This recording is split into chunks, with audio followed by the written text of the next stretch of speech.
Sites like this stone circle at Avebury can reveal a lot about the ancient world. But it isn't just these monoliths that interest archaeologists, it's the people who built them.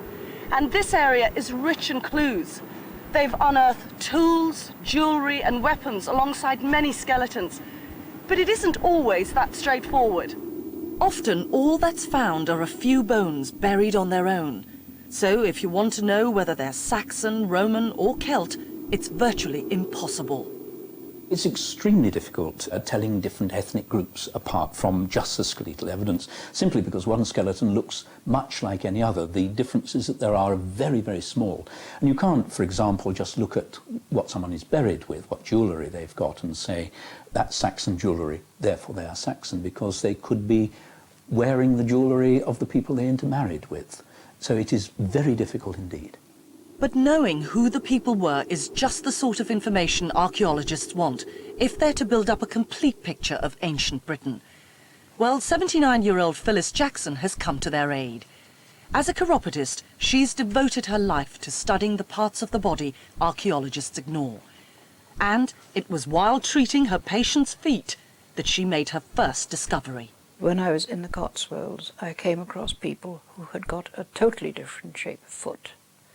But all those people had their ancestry in Gaelic-speaking language. They were Scots, Irish, Welsh, and it seemed to me that as those people had got this shape of foot and they shared the same language, then ancestrally they were the same people.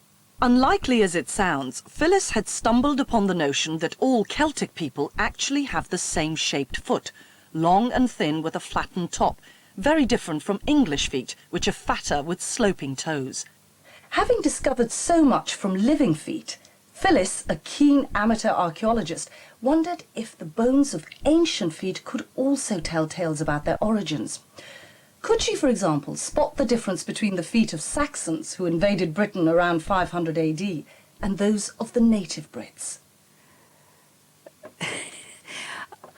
When I first took on this investigation, looking at the outside living foot was one thing, but trying to find out where within the skeletal structure the difference lay was quite another. And I used to lie awake at night and I used to think, well, where is it? The wildest moment of excitement was when I suddenly realized that it was in this cuboid bone. When I was looking at the skeletons, that it was this bone that was so very different in the various feet. Now Phyllis was hot on the trail. It was time to put her cuboid bone theory to the test. She examined the bones from two sets of feet. One set was known to be Saxon, and the other was an ancient Brit. Would Phyllis's trained eye be able to tell the feet apart? This is the early Brit, and is totally different from the Saxon. It's longer, and it is narrower. So, Phyllis was right. The main difference between the feet was the cuboid bone. In the Saxon foot, its outer edge was shorter and rough, while in the Brit, longer and smooth. Some experts were so enchanted by this armchair archaeologist that they gave her free run of their secret stores of bones, normally hidden away from the public. Phyllis spent months rummaging through hundreds of skeletons from generations of people who'd lived in the West Country, in the hope of discovering what else feet could tell her about ancient Britain. Not only can I discover the ethnic origin, ethnic differences, but also settlement and tribal differences. If people are sufficiently interested, they will be able to work out where various tribes lived and how far they extended in their area. Phyllis is rapidly becoming the Professor Higgins of the foot world, and although she doesn't claim to be able to spot a cockney from their feet, her fame is spreading. But what about the professional archaeologists? What did they make of an amateur gaining a foothold in their territory?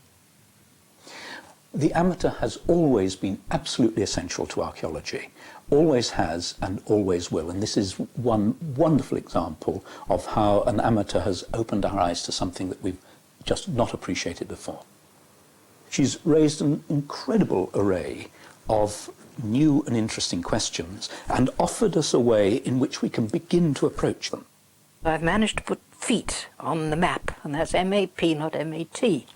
Wherever this question comes up, to whom do they belong?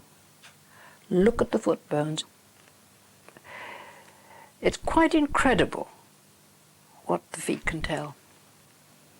Phyllis Jackson there, the Miss Marple